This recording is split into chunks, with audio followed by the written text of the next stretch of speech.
morning, everyone. Good morning, Dr. Giltz. Good morning, Dr. Nelson. I have two quick announcements. Yesterday, we released Diane Ladd's Boston Meetup success story. Her story is quite incredible. I recommend everybody watch it. I've pinned it in the comments. And then this weekend, you guys are going to Montello Theater. That's my next announcement. Join them. Carrie, Ashley told me that basically Montello is sold out. So that's going to be an incredible event this weekend. Dr. Giltz is muted. But he can hear us. How about now? You guys got me? We're good. Yes, yeah. Yes. Good morning, everyone. A beautiful day. Where are we? It is Wednesday, the 23rd, a great day in God's paradise. We got Dr. Nelson now on day 14. What a fasting. What? Day 14. 14 fasting. Awesome. Strong. And we're going to be talking about the cow. We're going to be talking about the cow. How are you? Good morning. Kevin. And the cow is How are you guys doing? We're fabulous. Hey, Dr. Giltz, how are you? Fabulous. Thank you. I'm in Sarasota, Florida for a couple more days. Then I'm going to Wisconsin for the EAA Oshkosh air show on Friday. Wow. And then Montello Master Meetup on Saturday. Wow. And let's see, we're going to talk about you guys, your book, and all about cows. Yeah, cows are good. Love it. Sounds great. Sounds like a plan. Yeah. Well, why don't you guys jump in and tell us a little bit about your book and how you got to sharing about carnivore and how critical important cows are to human evolution. Sure. Well, I'll kick it off. So following World War II, my grandfather, Joe Key, he took his family from Kansas and moved out to Nevada, and he started cattle ranching. So to start, there's a little boy named Kevin that just grew up around cattle and around cattle ranching and seeing good people and seeing good stuff and thinking, well, wow, this is just pretty neat. And got the chance now at 52 to experience that for about a little over a half a century, and looking around and going like, this is a good foundation for the way things should be, whether it's raising family, whether it's being healthy, and whether it's producing something that our country needs. And then I'll let Noel take it from that little wave top that where I started this canvas. Yeah, so I'll weave in a little bit of my background too. Whereas Kevin did a little bit of cattle ranching when he was young, then did a quarter century in the military. I came from a very different suburban sort of background, and my background was in engineering, and so and then I did entrepreneurship. And so, and I lived in a suburban world and never had experienced anything about cows. So my big deal was fixing things and solving problems. And also I met this wonderful man who I married, who is into cattle ranching. And so ran into a lot of health problems and issues, and was very interested in diet and health. And basically married a problem that I had in my family, which was my dad diagnosed first with diabetes and then later with Parkinson's, wanting to solve that problem and really solve my own health problems for the future with diet and primarily eating animal-based and as much beef as possible. So that kind of, one more thing too, because I'm an engineer, get into a lot of technical things, and some of the companies I was involved with were monitoring methane and had very big interest in environmental issues and the misguided assumption that cows are the cause of any of our problems, which I don't believe. So this book has 200, the Cow is How, I think we showed it, but the Cow is How has 200 references. So it has a lot to do with health, but also the environment. and a little bit having to do with, a lot having to do with the cattle industry in general. So there's the canvas and the palette.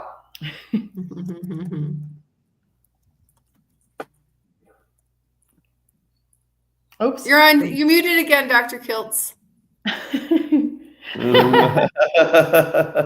Is our human evolution linked to animal-based eating, and how important are cattle in our healthy lifestyles?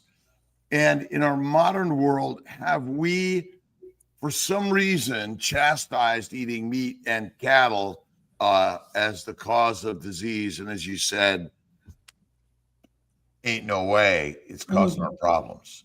Right. Yeah, you just get back to the millions and millions of bison that were roaming this earth, all the way down to Florida and throughout the country. And to tell me that that the herd quantity now of cattle, which is about 1/10 of what the amount of bison were, and by the way, they're much smaller, is causing somehow a higher problem, just astounds me. And to look at, right now we're having an issue with the herd quantity in the United States, where we're down to the lowest numbers that we've seen since the 50s, which is just nothing compared to 200 years ago with the amount of bison that are here. So that's one problem.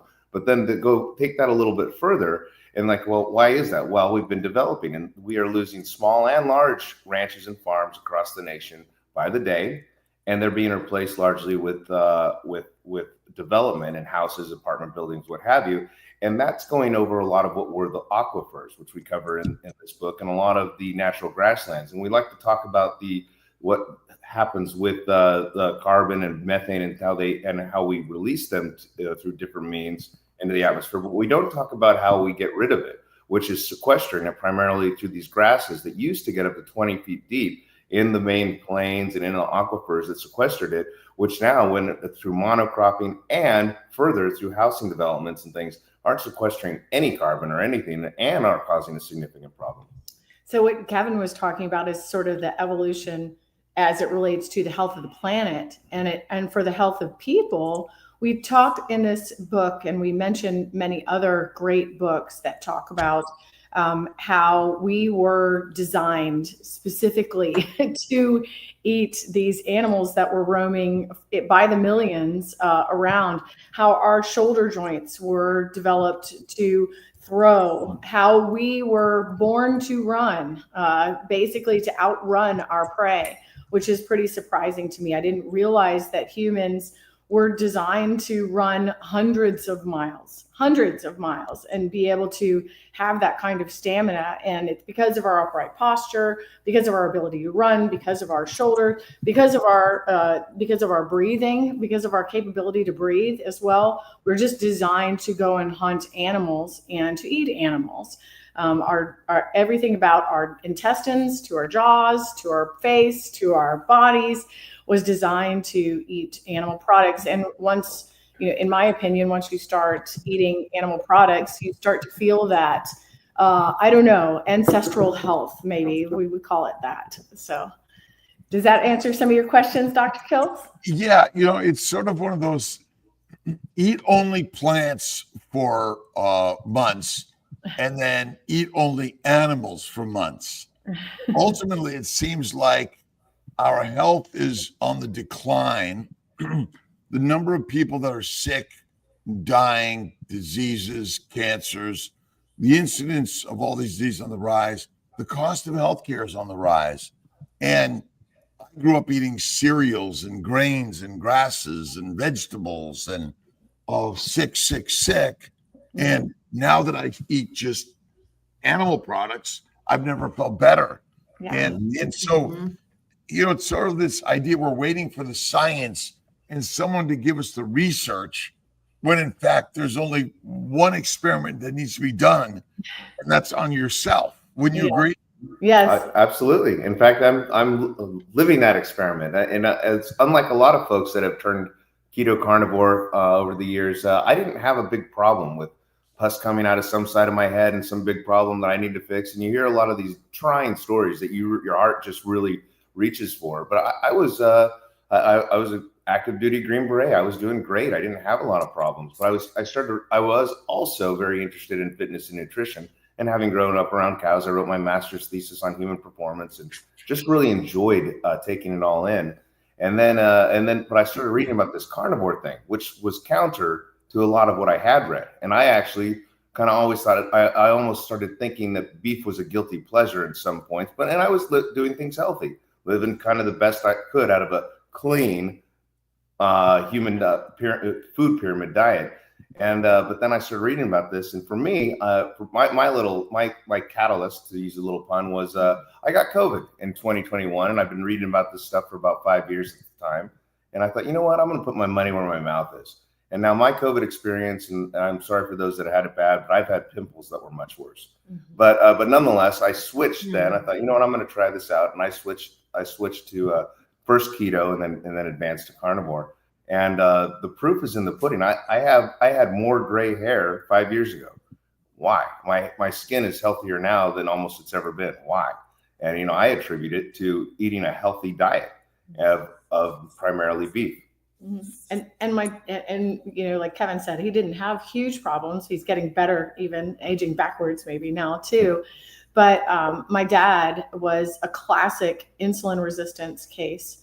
And he'll probably have that to the rest of his life that he'll have to fight. But almost died from a diabetic coma, laying flat out on a tennis court because he had no idea that he had this insulin resistance problem. And it's because of what he was eating, which was very high carbohydrate, very, very little meat.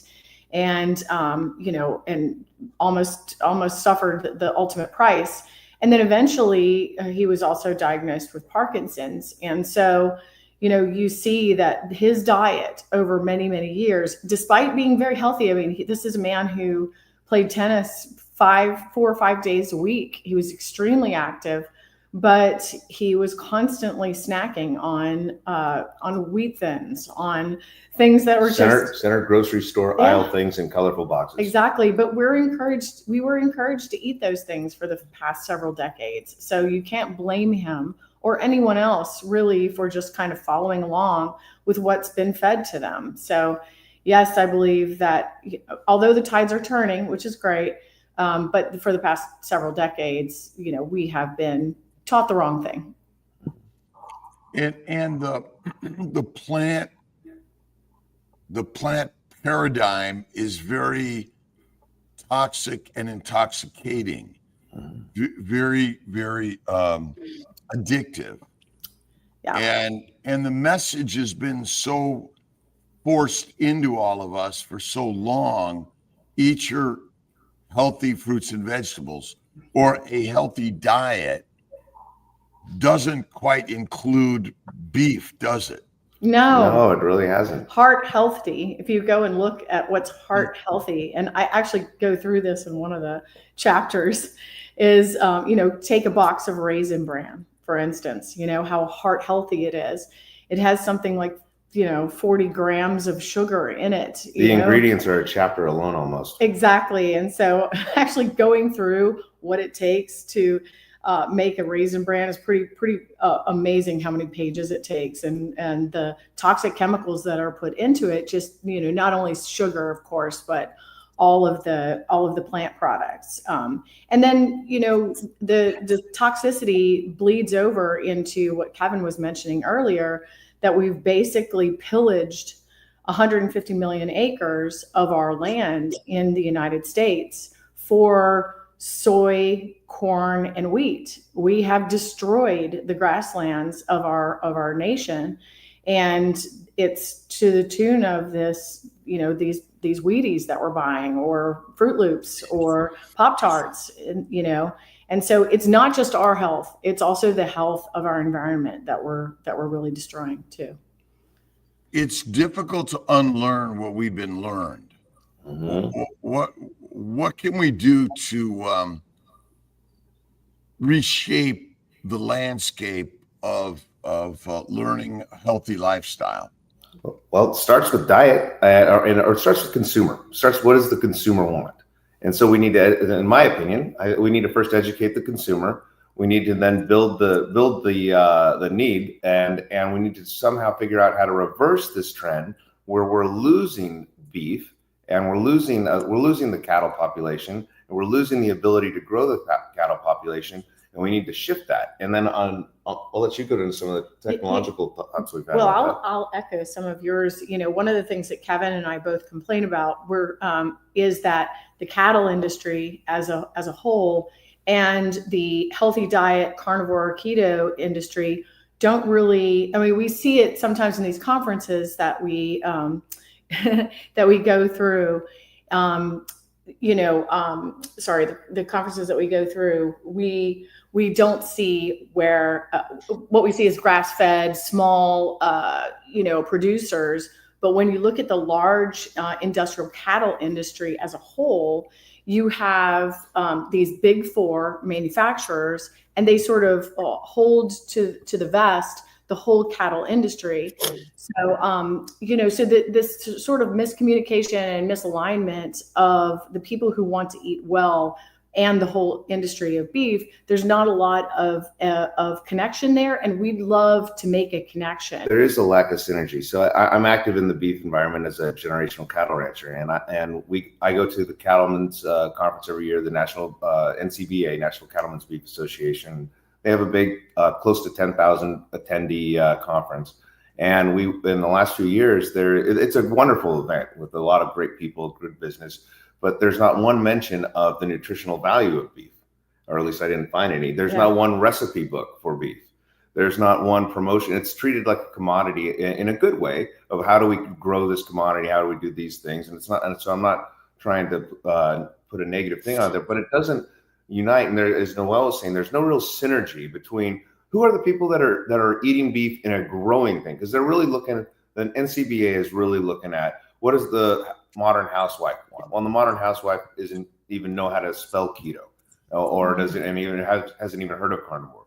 But there is this growing keto carnivore of now 20 million strong. It's estimated in the United States alone of people that are identifying as keto carnivore, and they are looking at beef.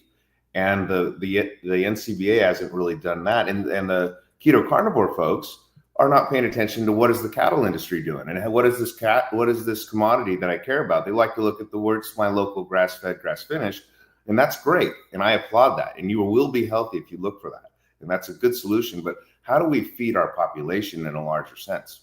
Yep. Would you push up, show your book again, and just mention what your background is to the cattle world? All right. Well, The Cow is House. So it's The Cow is House, available on Amazon, and just under type in that there. My background is my grandfather started cattle ranching in the late 40s, early 50s in Nevada, and we've been doing so. We have a generational cattle ranch. We are a cow calf operation, meaning that we buy the bulls, we breed the cattle, then we sell, in our case, a 30-day weaned heifer or steer. And we're part of the larger production thing. And I do applaud those folks that go out and find their local produced farm to table operations. But that's not what my grandfather built. And I do applaud those organizations. And I'm trying to shift some things, but it's hard to do that with 40 years of handshakes with good people, where you have a working cattle ranch in a business that works. But from there, they go on to a stocker for another 9 to 10 months. Then they go to a packing plant, or they go to a feedlot for somewhere around 3 months or so. And then they go to a packing plant, and the whole thing is very controlled. And there's some good things. I don't like how it all works, but we do have a very healthy beef supply in the United States, and we eliminate a lot of the other problems. So a lot of things that I would point at and say, "Oh, this isn't all great and this isn't all good." Well, they are doing some things that are good. I applaud the farm to table model a little more, but there is some great things about our mass production that I can't deny. Is there sort of a little bit of a link, and nothing good or bad, but obviously the meat industry isn't here to fight and say plants are bad, because everyone's working together in this massive U.S. agricultural system that has provided food for immense people.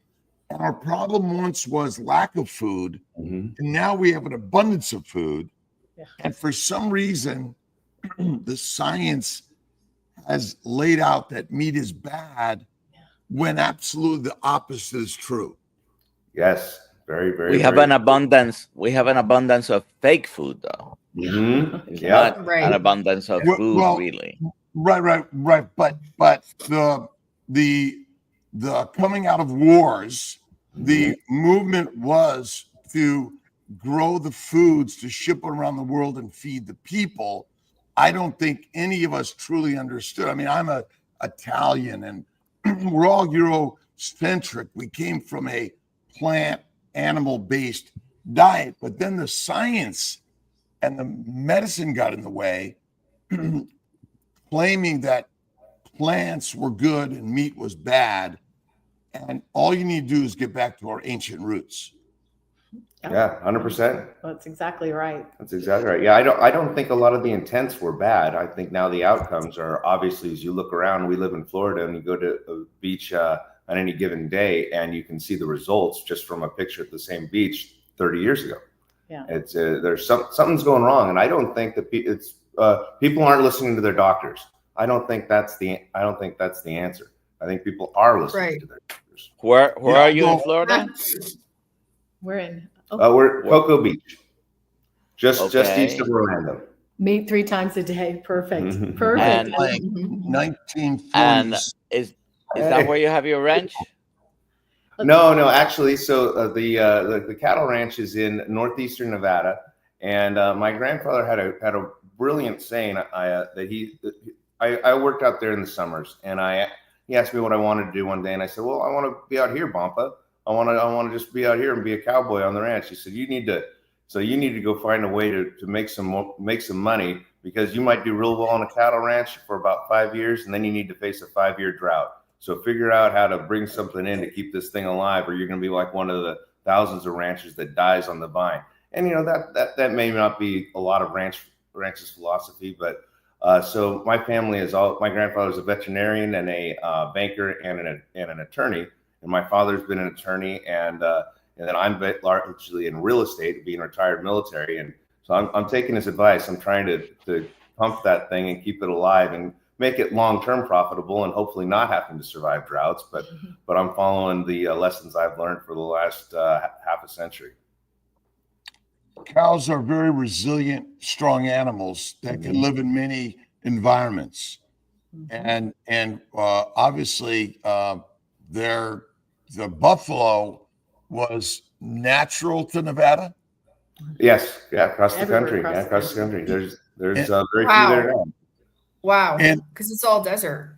And the environments have changed tremendously because of farming and mass industrial farming. Can you tell Right. us a little bit about, obviously that plays into the providing the feed for many of these animals, correct? Well, I would say, yes, a lot of people, I think and this is a misconception of mine, was that, cows are fed a lot of corn. Well, mostly dairy cows are fed a lot of corn. So first of all, or soy, and also byproducts of the plants. But primarily cows are fed on grass for the vast majority of their life, regardless. Most all cattle. Yeah, most all cattle, not grass finished cows alone, but also traditionally finished on grain or other silage cattle. So a traditional cattle, one that hamburger that you would buy anywhere in a grocery store, is the cow has actually lived through a cow-calf operation, like what is Kevin's family, then a backgrounder that is, say 9+ months on each one of those cycles. So 18 months of its life on grass. And then the final few months of its life, it's on these other things. So really the way that we've destroyed our land, and what you said is just, oh wow, bison went that far. Well, our Great Plains that became a Dust Bowl during the Great Depression, they were really pillaged by monocropping and by irrigation, draining later they had to irrigate to drain all the aquifers, which is happening now. So we are desertifying, we are making a desert out of our land. And we're doing that because the topsoil used to be 15 feet deep and be able to be like a sponge. So the very little rain that would fall in various areas would actually stay in the land and grow grasses, unlike anything we've seen before, because we have monocropped it and ripped up the land with plowing, with fertilizers, with billions upon billions of chemicals that we continue to spray and kill ourselves with glyphosate, the weed killer. So, you can imagine that only, within a century, we've basically just stripped our lands, and it's only going to get worse. It happens. It's basically spreading across the land where we make more of a desert because of these crops. And even in a place that's very lush, like Florida, where we are, they did this with sugarcane. So they created a monocrop called sugarcane that almost made a desert out of the Everglades. If you would, move your brain past that. So those are just things to think about. And those grasslands, those healthy grasslands that used to be everywhere from Florida to Nevada, they were basically fertilized and taken care of by millions upon millions of not only bison, but elk as well, and deer and other animals that used to roam this place. Mm-hmm. So. We're trying to feed too many people in an environment that's not meant to feed that many people every year. No, yeah, I'd agree. Well, and you know what? I think a lot of the intents are good. The intent to try to feed the masses is good. Then you put, then there's an argument to be made that you put a couple of folks that are in charge of profit margins, in charge of the said commodity, which may direct things differently. But I think a lot of the intents as to why our food system is the way it is good. But looking at the results, it is frightening. I think that there's an interesting engineering and math problem that can be done.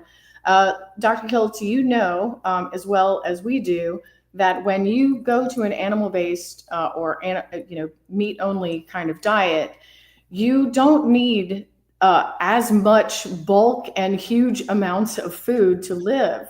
So when you start to do the math of how many cattle are really required to feed people if they eat properly, it isn't anywhere near as much as you'd think. And you certainly don't need as much land, maybe even 1/10 of the land that you once had. But we have to reverse what's done with a lot of the land now. Exactly. And we would have to increase, probably triple the amount of cattle that we have in this land. But if you think about it, with our supply of cattle currently at its lowest level since the 1950s, tripling the output is something actually we're very good at. But we've tripled the output of plants, of soy and wheat and corn, that just sits there and destroys our land. Imagine what would happen if we put our energies, of manufacturing cars, et cetera, instead of making pollutants, we could make cattle for people. And, of course, we wouldn't be producing this huge amount, but we don't need huge amounts of food. We don't need quantity. We need quality. We all know this as animal-based people. So it's a really interesting engineering problem. How much of the cow is waste in essence compared to how much of corn plant is waste and poorly digestible in its natural state? That's a great question. I think a ton of the corn plant is wasted. A lot of the cow is wasted. But one of the things we do on our ranch in particular is we call it ag in the classroom, and we first bring out a patrol of teachers. We put them on hay bales on the back of a tractor. We drive them around parts of the ranch, and then we later bring out all the students. And what we show them is where a lot of the stuff that comes, such as you get Jell-O comes from cattle. You get nail polish. You get all sorts of cosmetics. And so the answer is a lot. However, there's a huge toothpaste. There's a huge amount of cattle product that does enter from what you would call the waste. But a lot of the organs, a lot of the a lot of the very valuable things that could be looked at from different nutritional value, they are sadly wasted. And I do think that's another, as you start to dive into the weeds of what is the cattle business doing right and what is it doing wrong. I think we're wasting a lot of nutritional valuable assets of these ruminant animals. Right. And you know, to your point, Dr. Kiltz, you could use nose to tail is a phrase for a reason. You can use everything in a cow. We can use as humans, we need all of these organs in our diet. And that's what Kevin's alluding to, that we really don't make use of those in the traditional cattle industry. The small rancher is being lost, but that somehow seems to be happening all around America and pretty much so many other businesses. Anyway, that's sort of the nature of things. Is the quality of the meat produced by the larger producers any less valuable than a small rancher? I don't think so. I think the small rancher in particular is if they have a good organic natural product, I think that is going up. And here's a sad double-edged sword right now, is with those beef numbers so low across the nation, that what they were in the 50s. And most cattle ranchers, cattle farmers, and small and large, looking at land value is going extremely up. So the profit margin isn't always there, no matter what kind of cattle operation you're doing. So the easy answer, the easy button, is take advantage of these low numbers and sell. And that's happening a lot. The numbers and the price to produce versus the price you can get for selling off is not equal. And a lot of folks, when they're looking at, do I want to be able to feed my own family, or do I want to try to keep this operation barely alive? There's a converse thing going on there, and a lot of folks the incentive is to sell. And okay, you know, I'm sick of starving. I'm going to be a millionaire. I'm going to go ahead and sell everything, and that just creates the problem to be worse and worse. And now it's easy for the next guy to sell and make a lot of money. And he had a housing development or a monocrop operation where he was just raising cattle. But you know, I would say too, you know, there are these smaller operators that are kind of coming through the ranks where they're doing the grass fed. And your question, Dr. Kiltz, about it being any less valuable, you know, or more valuable, I think the nutrition is probably a little bit better for beef that is coming from most of these small, I would say, craft ranchers, farm to table sort of thing, which is we want to do a little bit of that if we can at Kevin's family's ranch.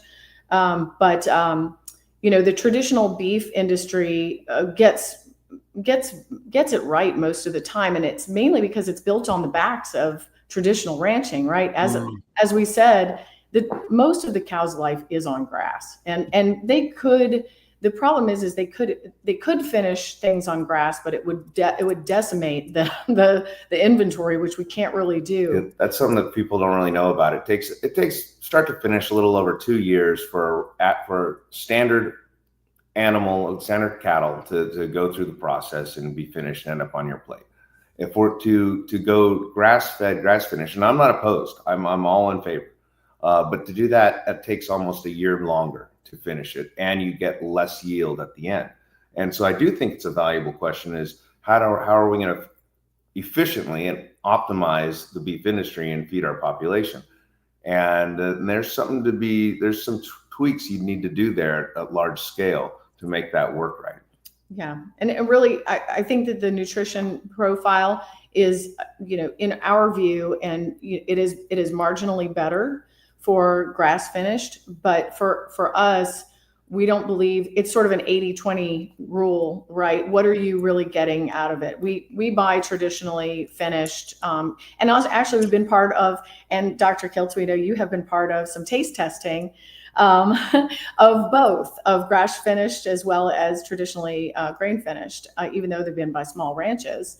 You know, the taste a lot of times is the fat is greater in some cases, but you know, they're catching up. But the finishing, we don't believe changes dramatically between grass finished and grain finished. And if you get that much more animal as a producer, and much more quickly, it's the best thing to make sure that you increase the beef population. You have to do that. What's best for you versus what's best for the masses? For everybody. It's a different question, and it has a little bit different twist on the answer. Yeah, mine is always going to be a grain finished. I like the fattier, more marbled. I think it's more flavorful. Ron Kurz on KMT says 40% of corn, 50% of U.S. soybean production are used for ethanol and biodiesel. Right. We could produce all the meat needed by converting that land back to pasture. But obviously, there's this balance of what do we all need? Give up your cars, right? Yeah, but I mean, we don't need all that ethanol. It's propping up an industry that got created a long time ago. It's the same thing. Subsidized industry. It's a subsidized industry. And, and we just don't need all of that. We don't need ethanol. We really do not. It's an industry that was created out of, what are we going to do with all this corn? It's a self-licking ice cream cone. Exactly. So it's the same thing with fertilizers too. We were making all these bombs back in World War II. And then what are we going to do with all these chemicals, all this ammonia we're making? Let's go kill the land with it.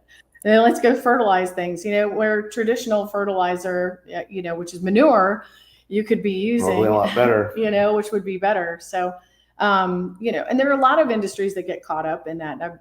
I've been in a lot of manufacturing for electronics and various other things. Once you start going and then an industry starts declining, you're making this thing for no reason, sort of inventing a reason for it. So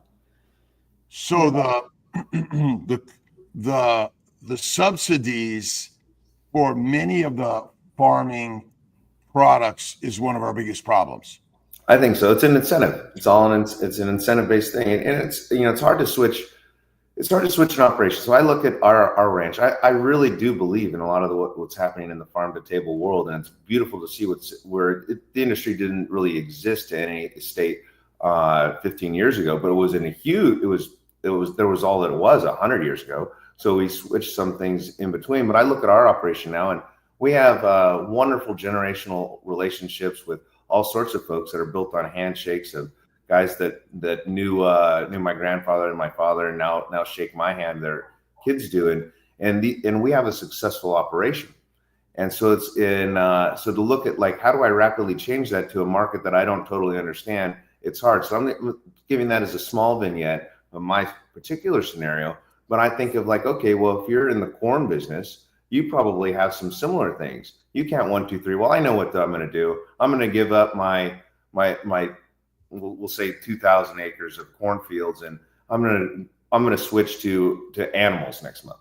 How are you going to do that? How does that happen? How is that profitable next year? How is your family fed? Where do we incentivize this restructuring of our food logistical system in the United States? Well, and how do you make sure that you can process these animals as well? That's something, a very small plant with, say 1,000 per week that you're slaughtering is $25 million to invest. And there are very, very few ways to produce beef in this country. Kevin's state of Nevada, where he grew up, there's a lot of cattle ranches, but not a single processor, USDA processor that you can use. You can shoot a deer and go get that processed by your own, but there is no ability to process cattle. I can't sell anybody and a steak in Nevada out of my cattle ranch. So what's been really subsidized are the big four cattle beef industry guys who have basically, become more and more of a conglomerate and have a bottleneck at the end of the cattle life cycle. So even though you can have ranchers that are producing, 40,000 animals a year, they can't process them. Somebody else does. It's either, Tyson or Cargill or to foreign companies, JBS or National Beef.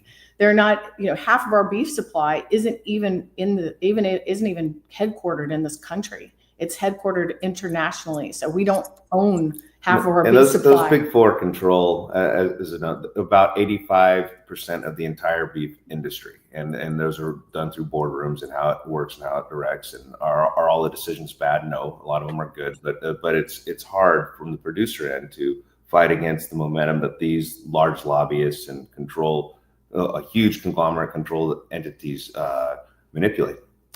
Yeah. So how does the individual, how do you people listening here, what can we do on a personal level to help? You're talking about very complex problems from the top down, but each one of us, what would it be the best thing each of us can do? Vote with your wallet. Buy beef.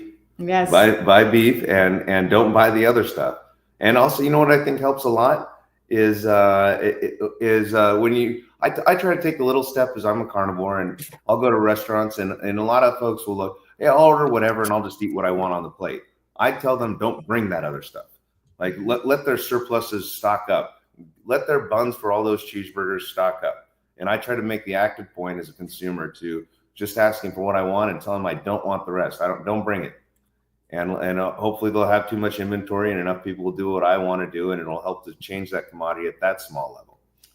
I agree with Kevin. The other thing is that if you want to make a difference in your, I would say write to your Congress people as well, Mm-hmm. the people who are, and I would say that the processors are, in establishing a meat processing plant in your state is a very, very important thing for you to think about. So geographically, making sure that we have food security and we increase investment in meat, I think that's where you can make the biggest impact is, hey, do I actually have a processor? Now, if you live in Texas, you're fine. But if you live in Florida, where we are, if you live in Nevada, if you live in most other states, if you just do a little bit of research on your state, that is something that you can kind of go down a rabbit hole. But what you can do is say, look, we need this kind of capability in our state, and it needs to be funded instead of funding other things like subsidies for various agriculture methods. Now, it's competing interests, like we said, but there is a movement now in our country to make us healthy again, right? And we all believe, and I think that our administration believes, that more beef is better. And so I think that can, even as a small one person, that can be done. So anyhow, that's what I would encourage, Dr. Nelson. We have a few questions, Dr. Yeah, let's ask the first. Ultimately, the consumer can drive it, and helping the smaller local rancher is a good way. Get to know your local rancher, where your meat's coming from. Yeah. And that's a good way to start for all of us. And it doesn't have to be right next door.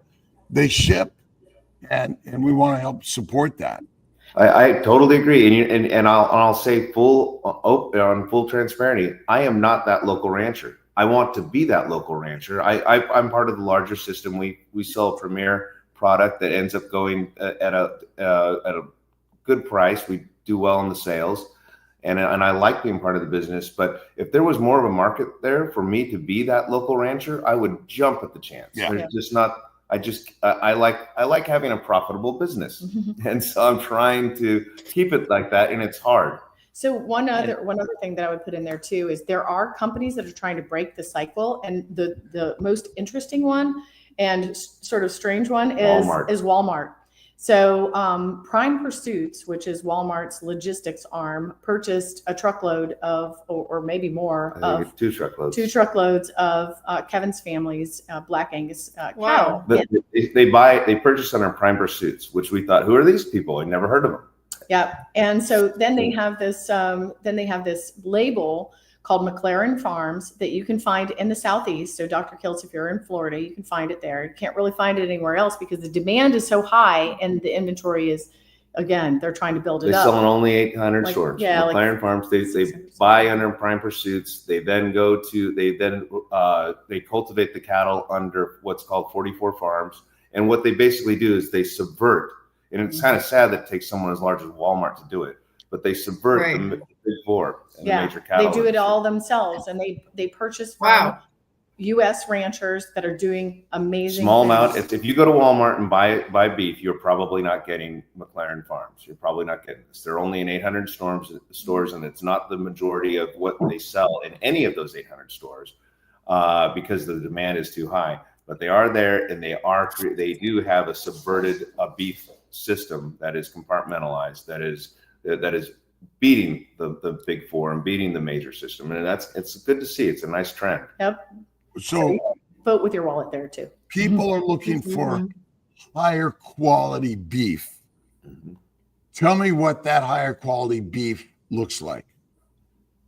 Well, ideally, the yield is going to be good, and that's near there. I'd like to see. Right now, if you go grass-fed, organic, and get some really high quality, lack of antibiotics and lack of all the junk that you want to put in it, you're probably going to get a 10% fat. It's going to be 90%. It's going to be a lean piece of beef, and that needs to be tweaked. But the quality is going to be way up. So it's an interesting question. Now, because people are seeking leaner, right? That's people are seeking leaner, which I am not. We are not. I'm sorry, your question just threw me for a loop because that's high quality, but is it what your body really needs? And I think you need some others. You better have some extra bacon and butter. Well, when you're talking about quality, it really depends on who's asking that question. So a restaurant that's looking for prime, they're not going to buy that. They're not going to buy that. They're going to buy Kevin's family's cattle, and they're going to be very precisely and accurately grain finished. And those are extremely high quality cattle. And actually what Walmart buys is, those very high quality, which is surprising because you can get it at a low price. But most of the steakhouses that you're going to, where you have a high quality steak, those are, typically Angus cattle. And they've been gone through this traditional process, but the last part is very carefully taken care of, right? So prime, the difference between prime and choice. USD, you want USDA choice or prime if you want to get a good marbled steak. Prime, of course, is much better and also more expensive. But quality wise and nutritional value, it's better with the higher fat content. Yes. Yes, I strongly agree. That's a hard thing to find, but yes, correct. Yes, absolutely. So Dr. Nelson, your ranch in particular, you don't grow the cattle, the cattle, the animal, all the way to process. You sell them early, and someone else grows it. That's correct. Right. The rest of the way. Nelson. Yeah, so we're cow-calf operations. So we breed and we sell a 30-day weaned steer or heifer. And they get on the truck. They're now good to be without their moms. They're kind of a teenager, and they go off to a stocker for about another 10 months or so. And on grass and become a bigger cow. Yep. Dr. Nelson, you want to hit any more of those questions real quick? Alia, go ahead and questions for them. We don't have a lot of time, so let's. Okay, I'm looking for questions for them specifically. Noel and Kevin, are you doing regenerative ranching farming? Good question. That's a great question, and so that's a hard thing to define of exactly what is that. And are we rotational grazing? Yes. Are we rotational grazing the same thing that you've seen on a lot of the documentaries or stuff? Absolutely not. We run on close to 100,000 acres. Much of this is because it's high desert. And it produces a really good animal because these animals are often walking 20 plus miles a day, and they're getting stronger. They're moving across the land. They're fertilizing the land. This land was made for ruminant animals, but it's not what you see in the traditional small pasture sense where we can quickly move animals around. It's a different kind of environment where you have huge amounts of high desert land where they need to move. And to remove ruminant animals from that land, which has been that way for hundreds of thousands and millions of years, I think is a mistake. So you just can't get the same thing that you may have in your brain, but it's a different kind of rotational grazing. What's the name of the farm? We are Rabbit Creek Ranch is what we sell under. Key Ranches, and then Rabbit Creek Ranch is what we sell under. Okay, good. Next question. Can topsoil be replaced? I think this is, could a dairy farm in a barren area work?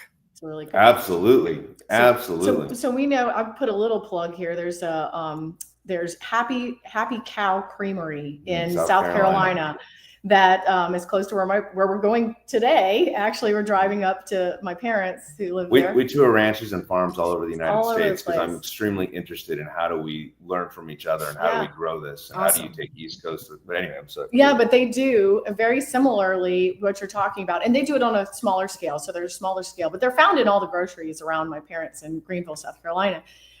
What they have what's called 12 Aprils, and it really is regenerative ranching. What they do is they have these pastures where they rotate the cattle, and they used to have the ranch itself, which is a few hundred acres, used to be barren and really in bad shape, and they couldn't grow grass. And now that they are rotationally grazing and creating different crops for different seasons for the dairy cattle to eat, the pastures are amazing. They're productive. Wow. They don't have to use any kind of, fertilizers or anything like that. They actually make fertilizer from the dairy cattle because when the dairy cattle come and when they're milked, you're able to have an area where where you can basically collect their manure, et cetera. So that's an example of dairy cattle. There's also some very interesting stuff that I'm excited about as an engineer, of course, which is vertical farming. So which we've done for a lot of people food. We should be doing that instead of making lettuce, which is not nutritionally useful to humans, making things like barley fodder especially for dairy cattle, because they require a lot of protein that can be produced by things like barley fodder. So anyhow, that's just another thing about, yes, we agree that topsoil can be produced. And it's just kind of a question of how do we scale the production of things like dairy and preserve the land at the same time. Have you found a good local rancher to you where you live? I'm only 70 miles from you, by the way. Oh, there is one, and they're called Ancestral Foods, I think, and they're in Cocoa in Florida. So I'll put another plug in there for him. I think that we used in Tennessee, I believe last year at Meat Stock. They used Ancestral Foods beef for all of our events. So that's a really great local rancher. He's a carnivore as well. And he's really excited about the whole thing. He'll talk your ear off if you call him. Not to be confused with this year. This was Lick Skillet. This was Lick Skillet, yeah. But last year. Mm-hmm. Yep. And Lick Skillet is great, but they're in Tennessee, so they're not local to us. Yeah, answering Dr. Nelson's question, yes, we have a good local. Yes. We have a good local farmer. And there are others, but I don't know what the name, because our Orlando friend uses one too. Yeah, and by the way, in Nevada, we do finish some. We finish about 3 or 4 head a year, and we have them processed in Idaho. But that is for our ranch hands. They each get all the beef they want, and then of course we end up with some, and so we do finish some, but that's a different infrastructure and logistics problem than how do I do a bunch and sell it. So there is some of that. Okay, here is another question. Was Senator Reid responsible for you not being able to sell steak in Nevada? I might leave that alone, but I'm not aware of what he did or did not do for selling beef in Nevada. It's a complicated problem. They're very expensive processing Wow. plants. And the problem is when you make that investment, say you do 25 million for a plant that's going to process less than 1,000 cattle a year, you have to have the throughput, right? Which the industry is not designed for that yet, right? It's designed for the big meat packers to own all of these plants in Nebraska, Texas, et cetera. It's very, and they hold it. So yeah, now if you want all of this, if you need 1,000 animals a week to be going through this processing plant, now imagine who's going to provide for you thousands of animals. You can't really do that. So, okay, well, darn, now I'm going to have to build a processing plant that's much smaller for all these local ranchers. Which is what I'd like to see. But the federal controls, which are changing, make that very, very, very challenging and very unprofitable. Yeah. Nevada has tried to stand up a processing plant, I'm aware of 2 times in the last 10 years, and it failed both times. Yeah. It's just not profitable. And because the current system is you don't know where your beef came from, where I think the better system is know where your beef came from and demand to know where your beef came from and can build that local need. Pound for pound, ounce for ounce, the most nutrient dense, the least toxins, and the most value for your buck comes from beef. From beef. Beef. Simple answer. No toxins, no roughage, no waste, and ultimately it's the healthiest thing we can eat. And so is it expensive to eat that way, or is it truly the right investment for the Ferrari? Yeah. It's the ROI is in the beef. Right. And the other thing is you don't have to buy ribeyes, although you like them, right? I know this. You don't have to. You can buy hamburger, that it sells in the 3-pound tube, and you still get 99% of the benefits by eating just ground beef, right? That is an 80-20 mix or a 75-25 mix. And, properly preparing it. In fact, I have a bunch of jerky that's in the dehydrator that I just made, and it's not the highest quality beef, but it's nutritionally the highest quality human food that I can eat. It's a lot better than a bunch of Pop-Tarts. And we don't eat a lot of it. Oh yeah, you don't need so much of it. You don't need so much bulk and food and roughage to be going through your body. And a fun thing that I found as I've switched to carnivore over the last 4.5 years is my tastes have changed. I kind of just want beef. Yeah. And it's not that expensive. It really isn't.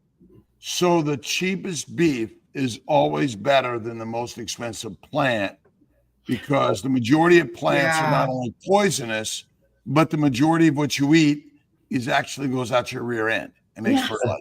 Exactly. Yeah. And not to mention all the necessarily pharmaceutical pills and various colors and stuff that you need to take along with the problems that you gain from various plants and other crap you put in your body. Right. Since you've been carnivore, what health benefits have you noticed? Well, that's great. Because I was a great case study for not being carnivore. I was very healthy before.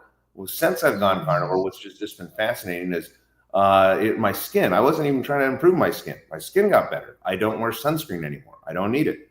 And my wife is fair. She still has to put on some sunscreen sometimes. We're in the sun all day, but I don't. And my recovery time from workouts is what it was 15 years ago. My general just system seems to work a lot better. Satiation. I used to get so hungry throughout the day, and now I'm satiated more. I can fast if I want, and it's not a problem.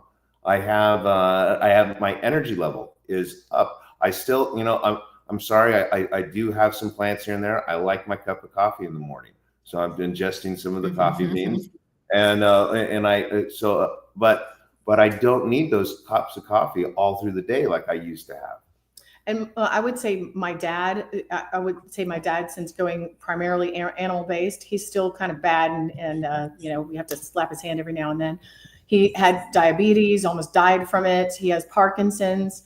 I would say his Parkinson's symptoms, he was able to cure his diabetes by going primarily carnivore. And he was also able to really alleviate and slow the progression of his Parkinson's by primarily sticking to things that are animal products and trying to stop eating the snacks that he always eats that are the Darn plants. weekends. They're just so addictive, right? But his health is dramatically improved and lost a bunch of weight, probably about 50 pounds, I would say, from it. Cool. Well, finishing up here, let's do our KMT giveaway. Awesome. Let's do the giveaway. I'm going to give away a Cow is How book. Yeah, for the And winner. let's show that book for everyone again. Mhm. Noel and Kevin, and you go to Amazon and get that. We highly Yes. recommend it. Great You reading. can. The Where- Cow is How, Kevin P. and Noel Yay, Heights. Libya. Where- Wow. Woo! Congratulations. Just Where are yesterday, you Libya guys was going to saying how be she never next? gets Are you picked. guys going to be in Wyoming? Yes. Yes, we will be in Wyoming. Our next event where we'll be willing to sign books and fun. Lots of it. lots of books. We'll be in Riverton, Wyoming, August 23rd and 24th at the Beef City Roundup, done by Tyler McCann, who puts on a fantastic program, beef testing and live music, and a fantastic family event. Yes. We'll all be there. We'll all Yes. be there. Look forward to seeing you. Thank you, everyone, for being here. Any lives today, Dr. Nelson, or is that tomorrow? Tomorrow. Okay. We'll see everyone tomorrow morning. Thank you, Kevin and Noel. We appreciate you guys. Look forward to seeing you shortly. Thank Thank you you. guys Thank you. too. Have a God great bless day. everyone. Bye. All right. It's been awesome. Goodbye. Take care.